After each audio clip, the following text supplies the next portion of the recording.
دوو رشته دارانو په منځ کې په جګړه کې 6 کسان شهیدان شوي دي او یو کس چې کوم دی یو زنانه هغه شدید زخمی ده. خاندانونه مو تباه برباد شو. څه فایده درته میلاویږي؟ د چې بیګا دا حمله کړې ده او دا دومره خلک یې وژلي دي او دا ماشومان او زنانه یې وژلي دي.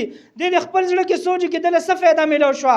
اوس په دغه کړو باندې د پیمانه وي او په دې باندې به خفه وي. نو د هغې نه مخکې دا سوچ ولې نه کوې؟ زمونږ دا پښتانه څه کوي؟ دا تاسو ګورئ چې بیا دی نن چې کوم دی که نه پېښور جمیل چې روډ یې بند کړی او د دې لپاره دا مطالبه کوله چې کوم مجرمان دي چې چا دا قتلونه کړي دي هغه دې ګرفتاره شي. علاقه کې دا واقع راغلی ده، په هغې کې دوستانو هسې بېسه دومره غټ ظلم چې په هغې کې پخواني خلکو به د غیرت دشمنۍ کولې.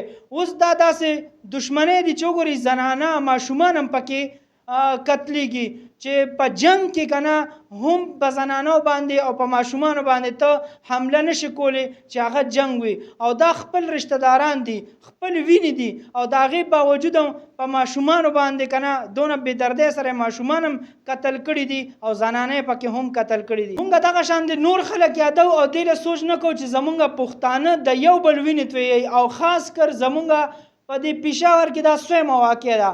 تاسو به سروازې مخکې هم کتلي چې په یو ګاډي کې څومره ډېر کسان یې شهیدان که. ولې دغه هم دښمني وه. یار تاسو خپلو یو بل سره مینه پیدا کوئ.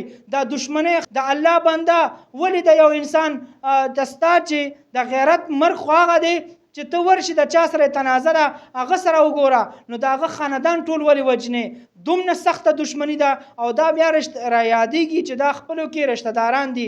رونو ډېره زیاته افسوسناک واقع ده په پېښور کې. دا څه خبر را سره تاسو د کاکا م وورئ.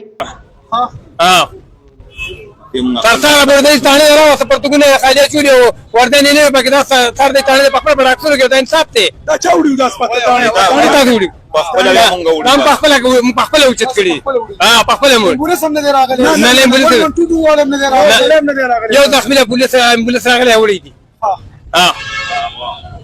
دا مې ورېرونه دي، یو مې ورندار ده نور مې ورېرونه دي. دا مې ورېرونه یو مې ورندار یو مې ورېره ده او درې مې لکه ورېره بچي دي دوه. یو مې لور ته یو زوی دی او یو ښځه زخمي د هسپتال کې دی. ډاډه وایي دغه ټیم دی.